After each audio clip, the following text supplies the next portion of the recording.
Hello guys, आप सभी साथियों का स्वागत है आपके अपने यूट्यूब चैनल टॉपर्स इन पर। तो जब से आज सुनवाई हुई है और उसके बाद से बीएड वालों का जो मामला है उसको जब से सुप्रीम कोर्ट के अनिरुद्ध बोस जी की बेंच में ट्रांसफर किया गया है, बहुत सारे छात्रों का मुझे इंस्टाग्राम पर मैसेज आ रहा है कि सर आप ये बताइए, अब अनिरुद्ध बोस जी की बेंच में हम लोगों का मामला चला गया है और अनिरुद्ध बोस जी ने ही 11 अगस्त को हम लोगों को प्राइमरी से बाहर किया था, तो अब अनिरुद्ध बोस जी हमको दोबारा कैसे अंदर करेंगे। तो कहीं ना कहीं जो बीएड के छात्र हैं अब वो डर गए हैं। लेकिन मैं आपको इस वीडियो में बहुत सारी चीजें बताऊंगा जिससे आप लोगों के जो भी डाउट हैं वो आपके खत्म हो जाएंगे। तो फिलहाल मैं वीडियो में आगे बढ़ूं उससे पहले बस छोटी सी रिक्वेस्ट है कि अगर आप लोग चैनल पर नए हैं तो प्लीज आप पहले तो चैनल को सब्सक्राइब कर लीजिए, और अगर आपने इंस्टाग्राम पर मुझे फॉलो नहीं किया और आप इंस्टाग्राम पर मुझे फॉलो करना चाहते हैं तो डिस्क्रिप्शन बॉक्स में उसकी भी लिंक मिल जाएगी, आप वहां से जाकर आप मुझे फॉलो भी कर सकते हैं। फिलहाल के लिए मैं आपको बता दूं कि पहले आज हुआ क्या, मोटी मोटी चीज मैं आपको बता दूं। तो जैसे बीएड वाले जो वकील थे उन्होंने जो यहाँ पर बोपन्ना सर थे उनके सामने उन्होंने अपने जो केस है उसको प्रेजेंट किया और उन्होंने ये बताया कि यहाँ पर जो बीएड का जो नोटिफिकेशन है, यानी हम ऐसा कहते हैं कि बिहार शिक्षक भर्ती का जो नोटिफिकेशन है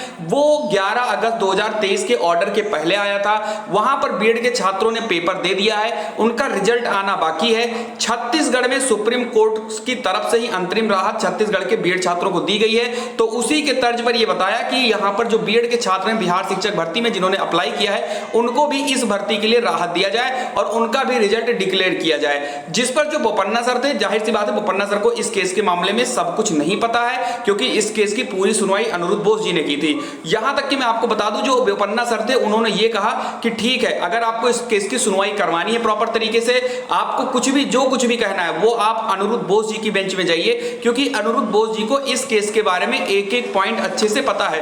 और यही बात 9 अक्टूबर की सुनवाई को भी बोपन्ना जी ने सरकार से भी यही कहा था। जब सरकार एसएलपी लेकर गई थी तब भी उन्होंने यही कहा था कि हमें भी इस केस के मामले में ज्यादा कुछ नहीं पता है, तो आप इस केस को अनिरुद्ध बोस जी की बेंच में ले जाइए। तब बिहार सरकार ने क्या किया था, अपनी एसएलपी को वापस ले लिया था।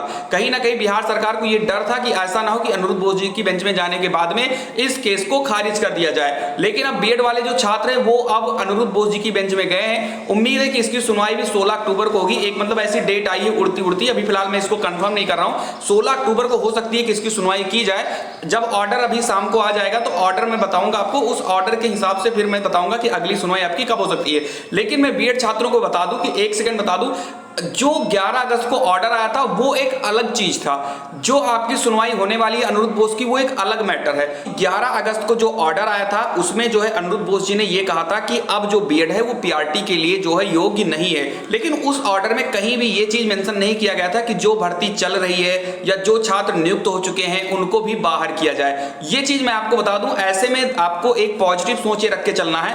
आपको मैं बता दूं आज एक सुनवाई होने वाली थी जो शिक्षा मित्र वर्सेस बीएड की होने वाली थी 69,000 शिक्षक भर्ती को लेकर के।